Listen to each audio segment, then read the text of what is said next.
The following video contains material that some viewers may find sensitive, including depictions of physical violence, strong, censored language, and partial nudity in a combat sporting context such as topless athletes in minimal attire. Viewer discretion is advised. There is only one man that Jon Jones never beat. Wait, he beat everyone. Hear me out. Due to intentional elbows, there's been a disqualification of Johnny Bones Jones. Therefore, the winner is Matt Hamill. Wow! It's not Matt Hamill. Yes, that was the only official loss on Jon Jones' record. And still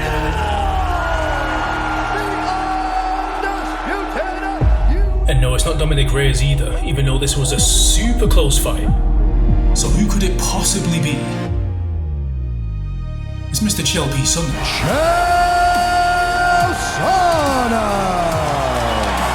Joining us in the kitchen today, Chael Sonnen. He fights Bones Jones in April. All right, I am here with the winner, Chael Sonnen. First of all, Chael Sonnen. It's good to see you. It's good to be seen. Oh, he rocked him! He hurt him! The man of the hour, Joe. Too sweet to be sour. What you see is what you get, and what you don't is better yet. I'm the women's pick. I'm the men's regret. And if you win against Chael Sonnen, you made a bad bet now. You were the bad guy. Chael Sonnen, ladies and gentlemen. Now you might be scratching your head thinking, hold on, Jon Jones absolutely obliterated Chael Sonnen. Well, yes he did, at UFC 159. Black trunks for Jones, who looks for the takedown. And he gets it with the clinch. It's hard to manufacture that. You either have to be scared of a guy or you're not scared of a guy. Oh, big elbow by Jon. Looking to pass that. Oh, big nice uppercut by Jon. And the elbow. Spinning elbow. And he wants to put him on his back. And he does. If Jones postures up, watch out. It's really interesting. It seems like Jon has decided to try to beat Chael Sonnen with his own strategy. Has chosen to go to the ground 3 times already. Well, you know, Chael Sonnen's pissed him off, and I think he's probably decided to turn this into a dogfight. There's another elbow. There's a nice elbow again. And Chael made an attempt at an armbar. Oh, Chael's swarming on is Jones. Big knee. Looking to finish this fight early. All over him right here in the first round. Jon Jones has finished Chael Sonnen. Jones dismantled Sonnen in less than 5 minutes. It was one-sided, brutal, and by Chael Sonnen's own admission, the only fight he didn't want a rematch for. He pushed me across that octagon like a Volvo into a Mack truck, and I started looking for a way out. That's just the truth. That was like being locked in a cage with a bear. That's the only fight I have ever lost or competition I have ever lost where I did not want a rematch. I did not need a rematch. We're good. You have proved your point, young man. Enjoy your run. Jon Jones had a bunch of easy fights. There were guys that didn't belong. There was guys like Sonnen. You ever been afraid of somebody? Yes. Who? I did not think I was going to beat Jon Jones the night that I fought Jon. And you accepted the fight anyway? Yeah. Yeah, I mean, that was just a hard one. I just watched him and go, man, that guy's good. There's going to be a long, painful experience. Let's get this started. And how do you get your brain Somebody to say accept go. that? Yeah. I don't know. Those things, they never would have been a reason for me not to do it. Failure. Who was the one you fought? Like a couple different things. One guy who was just super, like had the power you did not expect. I show up to Jon Jones' fight. I got a higher juice concentrate than Tropicana. He locks up.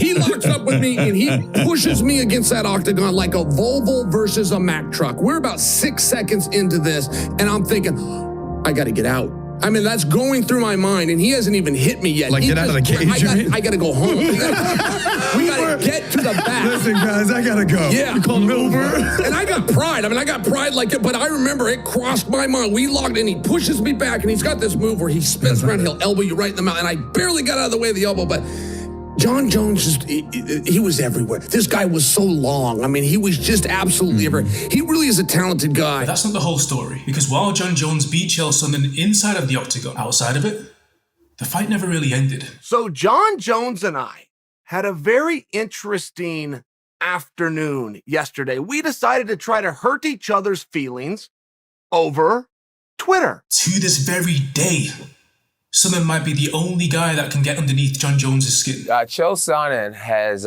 he's like a politician. You know, he will say whatever he has to get ahead of the game. I will slap his manager as quick as I will slap his wife on the ass if she doesn't make me a steak medium rare. just the way I like it. What I'm trying to get at is Chael, he makes up these outlandish statements that aren't true. If you don't know, you should know. My name is Chael Sonnen, UFC middleweight champion, best of all time, and before time was even created. And he's convinced or hypnotized a whole group of people that call themselves Team Darkside to believe these things. In some parallel universe, you can hit a man 300 times, he wraps his legs around your head for 8 seconds, and they call him the winner. On the streets of Westland, Oregon, that is not the rules. I am the middleweight champion. I defended my championship tonight for the first time, and I am willing to give Anderson a shot at the true belt, the linear belt, the people's belt, from the best damn middleweight there's ever been. You're annoyed with him at this point, right? Like, you have reached your maximum capacity for annoyance. You are beyond irritated. I'm better than Jon Jones. I'm better than Sean Combs. I am even better than John Holmes. I mean, everyone's sick of it. It's like, okay, Chael, you know, it's past the point of arrogance. Well, correct me if I'm wrong, but isn't Silva the champ? Yeah, I will correct you. You are wrong. It's past the point of, you know, no one takes him seriously anymore. But that's not your belt. Well, whose do you propose it is? You know, I think he does drugs. I don't know. I don't know, because he just seems crazy. Do you really believe that Minotauro thought that a bus was a horse?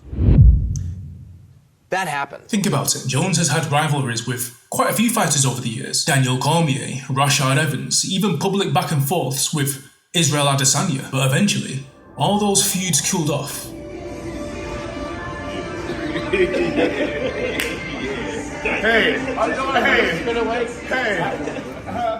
Does he have guys like you in his ears? Like, you sound like a lot different relationship today than the way you guys were speaking 8 years ago. Yeah. You know what I'm saying? You sound, and the way you're speaking about him. So have you guys mended? Have you guys spoken? Have you guys hung out? Have you guys broken bread? Have you guys gone to dinner? Is there that relationship again? We don't have that relationship, but whenever I see him, I speak to him and say what's up to him, and give him some well wishes and things like that. I have nothing but love for the guy. I'm here to get my third victory against Daniel Cormier. He's not going to win. I'm here to show the world that I'm a better fighter and a better coach. Well, that's the thing is he won one. He cheated the second time and it didn't win. So yeah, let's remember that. Yeah, you see he didn't grab my neck this time. See, he didn't grab my neck this time. Your ass gonna lose. Yeah. Your ass about to lose. Yeah, right, DC. And you got those grays in your face now too, huh? Yeah, Old I'm nigga. there. Try and catch up to you. But Sonnen, he never really stopped. Jon Jones went down for every steroid in the world and street drugs and cocaine, and he ran his car into... She was the first to come and defend him, which was very sweet. For years now, he's continued to come after Jon Jones, poking and prodding the bear any which way he could. You got Holly over here, you got Valentina here, and you got John over here. Now, I'm not connected, but these are your three people. What would the story possibly be? Maybe Jon Jones was like in an intimate relationship, perhaps with Holly Holm. That could be very interesting. Let's just make it up. Yeah. The bullet Shevchenko came in and stole Jon Jones from. If that happened, so Holly would fight the bullet. And Holly would want to get revenge on the girl that stole her man? That'd be crazy. crazy. And the bullet who lives over here got assigned to the March 4th card, which Jon Jones is headlining, and they're all at the same hotel right now. Oh, no! Whether that be through interviews, podcasts, and even his own YouTube channel. I gotta tell you, hurting Jon is a hard thing to do. I tried to do it physically one time, and less than 5 minutes later, I was done trying to do that again. So then I had to turn to his feelings and his emotions. Now, I did think at one point in our career that Jon and I were going to form a bond because of our combat relationship together, and we would go through life rowing the boat in the canoe, happy and thinking about the times that we once shared. That just didn't happen. Let us say hello to the new UFC light heavyweight champion. His name is Jon Jones. As I said at the top, he'll probably take umbrage with the fact that they said and new. He'll probably want to say and still. Regardless, he is Johnny Bones. He's holding the title, and he's joining us right now from Inglewood, California. Jon, it's your friends Chael and Ariel. Congratulations on the big victory. What's up, Ariel Hawani? How you doing, buddy? Will Jon Jones ever accept this strange kind of defeat at the hands of the bad guy? Ariel, I'm going to keep it real, bro. I just only want to talk to you right now. Fair enough. Chael, I hope you respect that. Cool. It's his speech. I will continue to talk to Jon. I appreciate him joining us. I know there's bad blood there, so I will respect that request. Maybe shake hands, laugh about it, and finally move on. Ariel, thank you for being a fact checker. Thank you for not lying to the fans and making up stuff all the time. It was a pleasure to talk to you. Thank you, my man. All right, there he is. Johnny Bones Jones, the return of the king, the light heavyweight champion. We have to address it. He did not want to talk to you. Yeah. What was up with that? I thought that was rude. Yeah. I thought that was very rude, but I did listen to what he said. We're cool. Well, I mean, you didn't ask him. I don't know. I could speculate. I don't know what that was. The Jon Jones fight. Jon Jones came out in a tweet. Jon Jones hides under the cage. Jon Jones is not a huge draw. Jon Jones. We have all thought from day one that Jon Jones, he was under the ring. He was definitely under the ring. 100%. I thought it was rude. Are you upset? I'm annoyed by that. Yeah, I think that's very rude. Many of you asked why I had not responded to Jon Jones's snub of me. And I suppose I'll do it now, but to answer the question why I didn't respond, I don't really have a response. Or will this rivalry continue for the rest of their lives? Dan Henderson, I was supposed to fight, he canceled the fight, got injured. Supposed to fight Chael Sonnen instead. Dan Henderson and Chael were really good friends, and I just assumed that they were in cahoots. And I didn't want to put myself in any type of disadvantage. I would probably have taken a fight last minute, despite how above people perceive that I was. I just humility and respecting the process tells you to put in the time, which was great. It was all divine because I ended up getting the coach against Chael Sonnen at the Ultimate Fighter and then fighting him, and it was amazing. That's crazy. Absolutely amazing. I like talking about Chael Winston just because he's such. Who might get him, mate? Jones ain't accepting any kind of loss to Chael Sonnen, imaginary or otherwise. Because you know what Sonnen's fans like to say? Uncle Chael, Uncle Chael, there's no bad guy like Uncle Chael. Never lost, not even around, undefeated, undisputed. Oh yeah, here comes the bad guy. But whether Jones likes it or not, there is a problem here. Because as long as Sonnen keeps talking, there's always a chance he can pull Jones right back into a war of words. Chael Sonnen, everybody knows that beef. Jon Jones. Oh, Jon Jones. It's interesting. Why would he do that? Yeah. He's a weird guy. And to truly understand how we got here, we have to start from the beginning. Mandalay Silva, 6 feet tall and 205 pounds. Boy, until I met you, I didn't know they could stack crap that high. Chael Sonnen was one of the greatest trash talkers in UFC history. Whoa, whoa, whoa, whoa. I will let you know when I'm done, Joe. I just got done with the world champion. If you think I won't add a middle-aged comedian just for the damn pleasure of it, you better think again. Mandalay Silva, 3 months, you and the bad guy. Chael Sonnen, ladies and gentlemen. And one of the pioneers of the heel archetype that a number of fighters would go on to adopt. I hear guys talk about game plans and footwork and strategy with their coaches and their gold teeth and their 8th grade educations, and I don't care about any of that. I am, Mark Munoz is going to find out, and I do like him, but never piss off a gangster. You see this in fighters like Conor McGregor and Colby Covington, who both built careers on a similar approach with varying degrees of success. You said congratulations, I'm now number 9. If you think I celebrate number 9, you're highly mistaken, my friend. I don't give a shit about rankings. As far as I'm concerned, I'm number 1. And when Dustin's head clatters off that canvas, they'll realize pretty soon. Brazil, you're a dog. All you filthy animals suck. I got one thing to say. Tyrone Woodley, I'm coming for you. If you don't answer the front door, I'm going to knock it in and I'm going to take what's mine. That 1-3 bill. But Sonnen was different, where others often leaned into profanity and extreme personal attacks. Like, I don't drink. Why don't you drink? I don't drink. Why don't you drink? I never drink. I'll tell you some booze at parties. I never drink. You're mad backwards.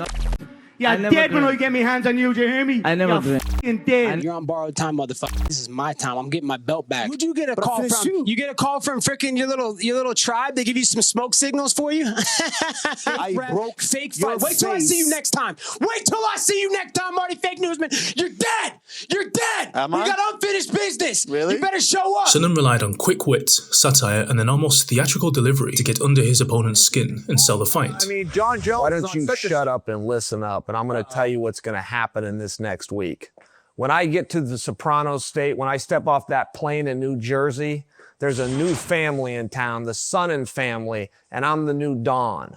I'm taking over that state, and the first thing I'm gonna do is go to the speaks, the sit-downs, the social clubs, and I'm gonna be handing out smacks to anybody that doesn't want to kiss the ring. And my first order of business is to beat the out of Jon Jones. And when I'm done, I'm gonna go over to Johnny C's place on Union Street in Brooklyn, have a couple of vachetas and give the guys of the other 5 families an opportunity to pay me tribute. And Jon Jones, you will be reminded the hard way of why you never piss off a gangster. And guess what? It worked. All right, gentlemen, you've been given your instructions. I expect a clean fight. It worked so well, in fact, that he talked his way into not 1, not 2, but 3 title fights across 2 different weight classes. Both of you be giving your instructions, protect yourself at all times. Now, Chael, I got to tell you, a lot of people are upset that your trash talk is so effective that you've talked your way into another title shot and a position of coaching the Ultimate Fighter. Now, that's not to take anything away from his ability inside the cage. Sonnen could fight. He was a legitimate threat. Oh, he rocked him! He hurt him! Big shot by Chael Sonnen! Uppercuts! Oh my goodness! He hurt him again! He was less than 2 minutes away from becoming the champion before being submitted by Anderson Silva at UFC 117. A record-setting win. Triangle! Watch out! Triangle! This is trouble! This is trouble! Can he choke out Chael Sonnen? Dan Anderson Silva! Chael's got his legs across. That's what's he's tapping! There's the right hand. That's a tap. Unbelievable! However, the rematch at UFC 148 did not go his way at all, though he did get off to a good start. Double. Take down by Sonnen. 5 seconds into this one.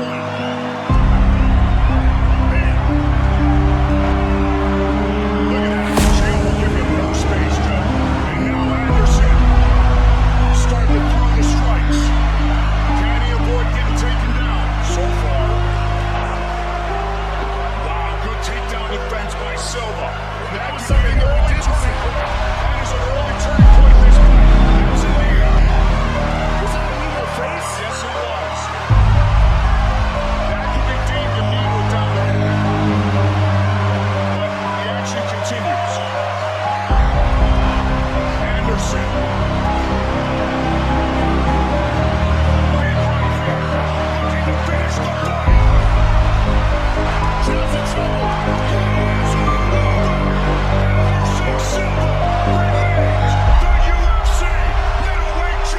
And his fight with Jones at UFC 159 was even more of a one-sided beatdown. Jones looking for his 5th title defense.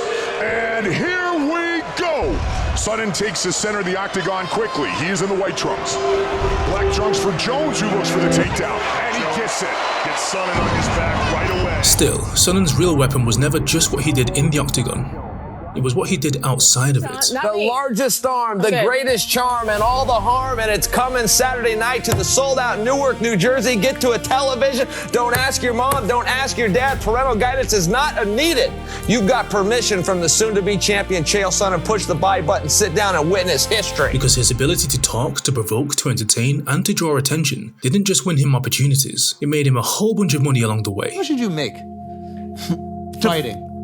The most I ever made was 8.8 in one night. Oh, what? I made 8.8 million the second time I fought Anderson. Wow. And I know. Talking days, boy. Now, whether that statement is actually true, I don't know. Chael Sonnen is known to have a habit of making outrageous claims for his own amusement and just to get people talking. He's really good at promoting. He's a great talker.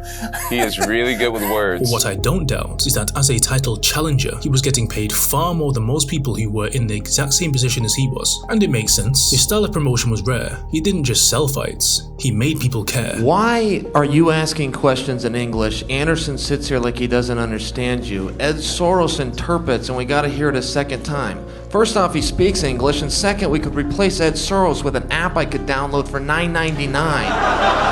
What kind of bizarro world are we in here? This is the strangest thing I've been part of. You know, people ask me if I wanted to go to Brazil for the fight. Sure, it'd be neutral territory. I can easily see a world where he earns relatively little in his first fight with Anderson Silva and then gets paid significantly more in the rematch, even if he loses again and even more decisively, because both fights were sold so well. First time I fought Anderson Silva, I don't know what he made, but I know he made 7 figures plus. I believe he made several million because of how big the pay-per-view did. I got 35 grand. My contract was for 35 and 35. That was the deal. It's the same principle you see in the film industry. An unknown actor gets paid peanuts for the first movie, the film blows up, and suddenly they're making millions in the sequels. Not because they suddenly became much better actors, but because they became bankable assets to the studios. And Sonnen was bankable. I say the name Anderson Silva, first thing that comes to mind is what? Fraud. Phony. Third thing that comes to mind. Paint your face up like Mike Tyson, gain 100 pounds, sit in the second row, and talk about when you meant something to the world because your time has passed. Welcome to 2000 and Chael. So much so that after losing his second middleweight title fight, he was moved straight up to light heavyweight and given a title shot against Jon Jones. But what do you say to the guys who are pointing to you and saying, he's all talk? The reason he gets all these fights, it's not because he's winning, it's not because he deserves them, it's because it's just talk, talk, talk, talk. I would tell them hello. No warm-up fights, no proving ground. Just one question. Are you willing to fight Jon Jones on this particular date at this particular time? He said yes. The first time I ever met Jon Jones, we were at a hotel in Las Vegas. I was with Matt Lindland. Matt and I had just finished a training session. There was a hot tub outside, and it was raised up. I mean, we were like 30 floors up. This was one of the great hot tubs. You could sit in a hot tub and see a view. Anyway, Matt and I finish our workout by dunking in there. There's a long, lanky kid. He introduces himself. His name's Jon Jones, and he says, I'm thinking about getting into this. Another big shot from the guard. Have you ever seen somebody tee off like that with punches? And the way again that he comes with those elbows, Joe. Jones with a left hand. That one hurt him. That one opened him. Brutal elbow. Big elbows.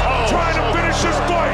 Shogun's badly hurt, Mike. Jon Jones looking to finish Shogun. Vicious knee to the body and an uppercut. Jones to the body. And it is all over. Jon Jones is the youngest champion in UFC history. Next thing I know, I'm in some kind of a dust-up with Jon.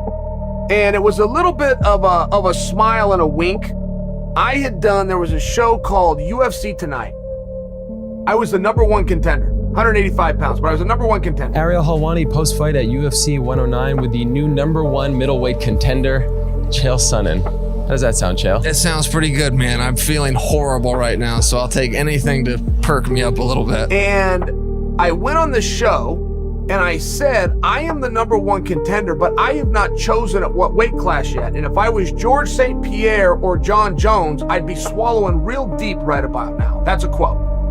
Now, of course, I'm getting ready. I'm in my Anderson phase. I know what I'm doing, but I'm going after these two guys because they got good names. So I see Jon backstage in an event, dressed up. I want to say he was the commentary for the Fox team that night. But he was dressed up in a suit, and I passed him, and he stops me. He goes, "Hey, Chael, do I really need to be swallowing deep right about now?" I said something like, "Yeah, you should."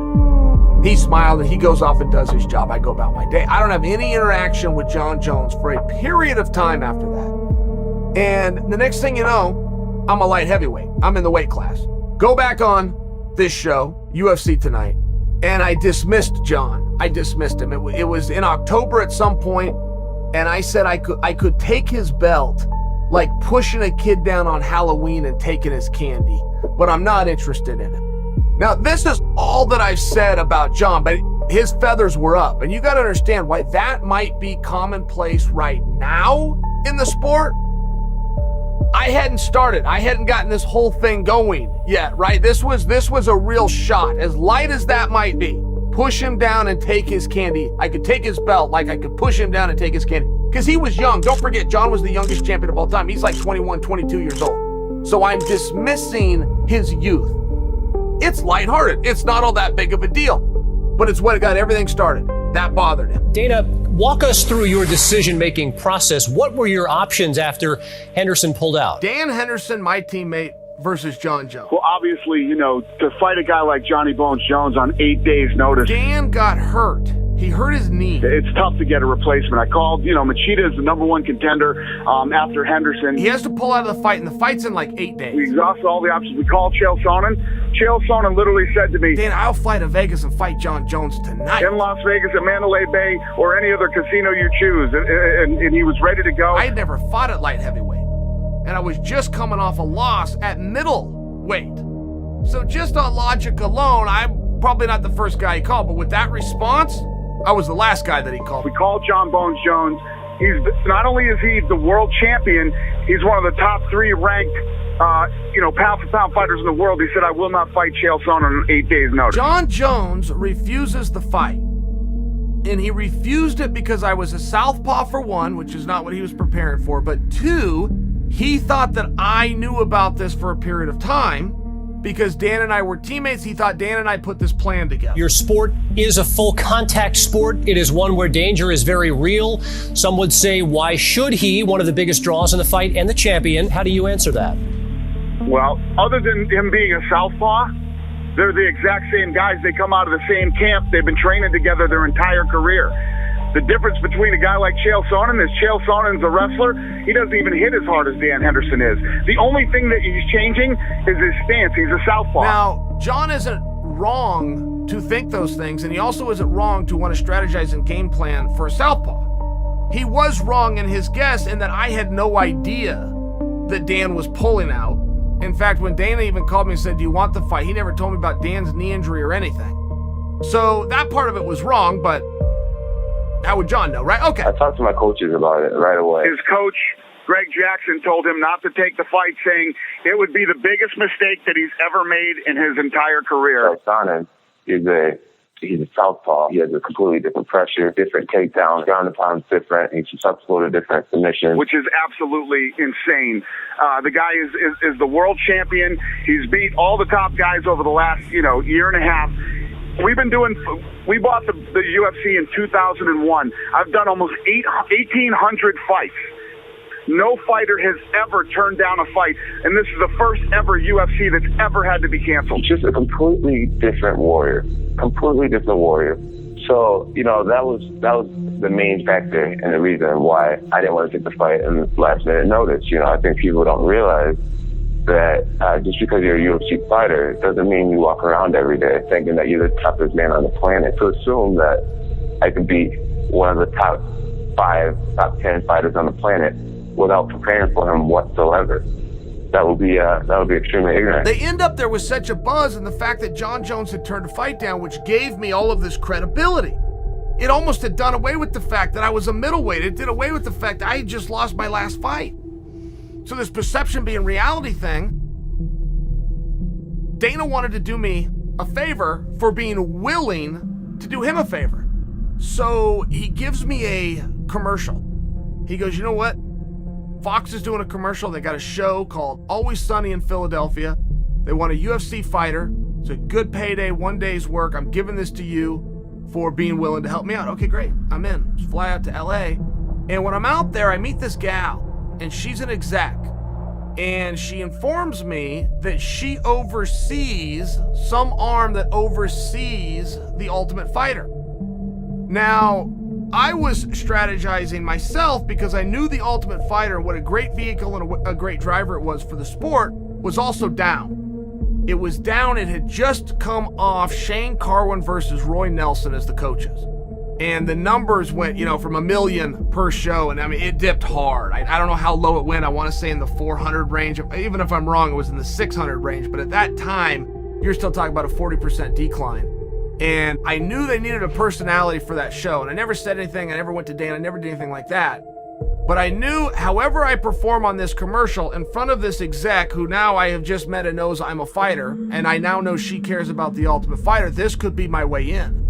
And if they put me opposite Jon Jones, that is going to force a world title fight. So, and I put all of this together in about 3 seconds, and I go into full mode. It was really simple. I got a call one day from Dana. He said, "Chael, I'm putting you to work. You see, I overpaid for this light heavy, who I now realize is a jerk. He's been winning fights not with brains nor with brawn, and his matches and his one-arm cartwheels are making the whole crowd yawn." I mean, I go into full, as interesting as I could be, as funny as I thought I could be, as charming as I thought I could be. And you make a decision. Maybe I'm none of those things, but for whatever I thought I could be, I'm doing it because she's watching. So Jon, I'm coming to New Jersey because I've got a job to do. I'm a fully loaded cannon boy, and I am pointed right at you. A little advice, go get in your car or go hit another tree. Do whatever you gotta do to stay away, Jon. You don't want to fight me.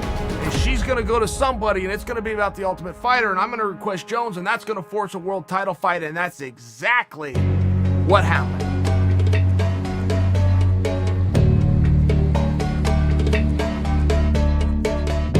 Jon Jones is a world champion and what he's accomplished in such a short amount of time. The caliber of fighters that he's beat at such a young age is phenomenal.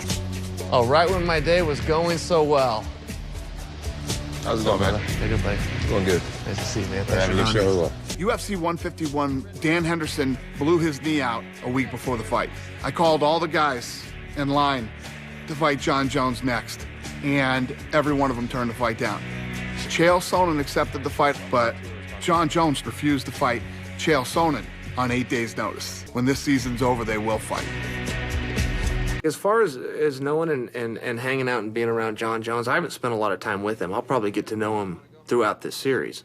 But I won't ever make a mistake. We're going to fight. He's got what I want. I want what he's got. That creates a fight. It was difficult for me to fight with Shad because I got to know the guy. Fortunately for me, I don't really like Chael Sonnen, so I think it's going to be a lot easier. Oh, Chael's swarming on as Jones. Big knee. Looking to finish this fight early. All over him right here in the first round.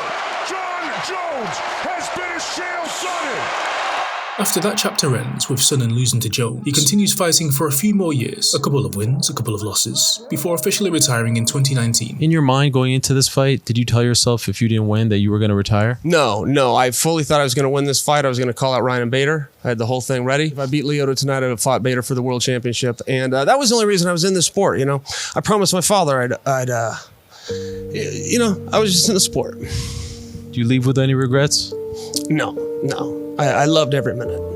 It's beautiful to have your son and daughter here. I know your wife. Too. Look at this guy. But the rivalry simply continued because even after retiring, Sonnen kept talking about Jones, poking fun at his controversies and general behavior mainly outside of the cage. Now, Jon, meanwhile, doesn't have a license in this weight class, sat out after failing more drug tests than me, which is hard to do.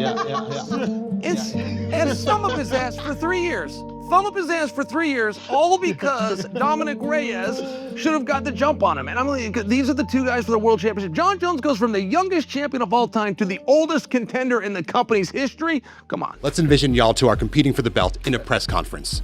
Let's each hurl 3 insults at each other. We'll let the fans at home decide who wins. He lost to Jon Jones. Even if Jon was cheating, he lost. I ripped Jon's toe off. I ripped it off and I threw it into the second row. I am the linear champion to this day, and that includes over DC. The entire reason Jon Jones won't sign to fight Aspinall is because he's limping around. He's limping around from the foot that I gave him in Newark, New Jersey, and I would just probably bring that up. I would bring up reality. And while Jones mostly ignored him, every now and then, he'd respond. Jon Jones whooped both of y'all, but hey, why not team up on a podcast and gossip about his life?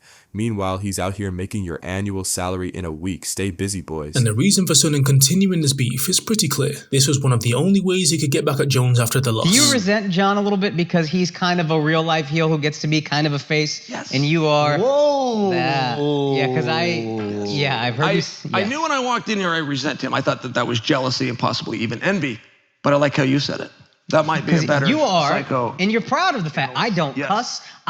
You love your wife a lot. She dresses That's you. That's a hot woman. You ever seen my wife, Miss Britt? I did an interview last night. I got to hear from Dana, why are you burying my main event? It's like, well, let me tell you why I'm burying your main event. It purely comes from envy. It comes from envy, my envy that I had for Jon. I tried to fight Jon. I couldn't beat Jon. Jon was better than me. And instead of having to admit that, I still got to be a man, so I got to come out and bury him. But that's the real truth. The other side of it is, it's your youngest champion. He's now your oldest contender, and he's fighting a guy that's 1-1 in his last 2. Oh, and by the way, Shevchenko, who's the queen of the sport, is a co-main event. I'm not saying anything that's not true. And since he possesses the gift of the gab, Sonnen found a way to turn that into a career. I was in California one time, and I was on a show called UFC Tonight, and I got a call from Kenny Florian. And I was in the hotel room, and he said, hey, you want to work out tonight? And I said, yeah. And he said, all right, it's not with me. He said, George is in town. It's going to be you and George. And I assumed he meant GSP, but nobody called GSP George. But I didn't know any other George. I just said okay. His YouTube channel, where he breaks down fights, news, and big personalities like Jon Jones, has built a massive audience. At the time of recording, he has around 1.3 million subscribers. That's a lot of attention and money for just sitting around and talking to the camera. When I tell you that I do have a piece of me, the small piece of me that cares about Jon as a human being, that is the number one thing that I do worry about in his future. Most athletes have nothing to look forward to but alcoholism and drug abuse. True story. That's athletes of all kinds. They just don't. Look, That fame is a drug, and it is a commodity, and it is a rare one. To walk into a building with thousands of people cheering your name, half of them wearing a shirt with your name on it, it's very special. It's really what drives people. It's a major ego boost. It makes you feel wonderful, but that wonderful feeling is something that you cannot duplicate anywhere else, which is where I come in with the comment of drugs and alcohol. That's not a joke. That's very serious stuff I'm talking about. Now, to be fair, Sonnen's success isn't just built on Jones, not at all. He's well-spoken, charismatic, and highly knowledgeable on the sport of MMA, as well as understanding the business behind it better than most fighters, and even people working behind the scenes within the industry. But it's hard to ignore the fact that his ongoing jabs at Jones, the jokes, the criticisms, the callbacks, have played a role in keeping people engaged. Jon Jones is like my arch nemesis, so I got to look at this from a negative standpoint, but I'll come out and tell the story the way that it is. I want to take away from what the glorious moment that Jon's about to have. I'm an evil person, and I want to get in front of that. I will burn Surreal Gone just to take away from Jon. Now, somewhere along the line, things finally started to cool off. Jon Jones. Jon Bones Jones. Oh, I'm about to go hard. Sean O'Connell and Chael Sonnen, former opponents inside the cage. Not long. I fought him, but I didn't fight him for long. I was just with Jon Jones. Did you guys watch the PFL? PFL versus Bellator MMA. Okay, I'm setting the stage. We're out here in Saudi Arabia. Jon Jones was at the event. So, I have not seen Jon Jones in person for a meaningful amount of time. 6 years? Yeah. Well, right in there, in person. So, Jon comes up, and we are interviewing him live. Now, when he comes up, he has the dress, the attire, traditional attire. I say it from that perspective because I didn't know who it was at first. I didn't know. I'd look, oh, that's Jon Jones. Next thing you know, we're interviewing him. And Jon can go a couple of different ways with me. I must have caught him in a pretty good mood, because he was a very fun interview. And if you guys did not see it, I just want to recap it. Since then, Sonnen's tone appears to have shifted. The sharper digs have softened, replaced with something more lighthearted. Javier Mendez said that Jon Jones cannot be in the discussion for GOAT because he failed a PED test. I think that it's a fair conversation, but I think if you're having the conversation of greatest of all time, to exclude Jon Jones, I don't know that Jon ever took anything that the rest of them didn't take. But he got caught for it. I'm gonna have to go with no. My final analysis is no.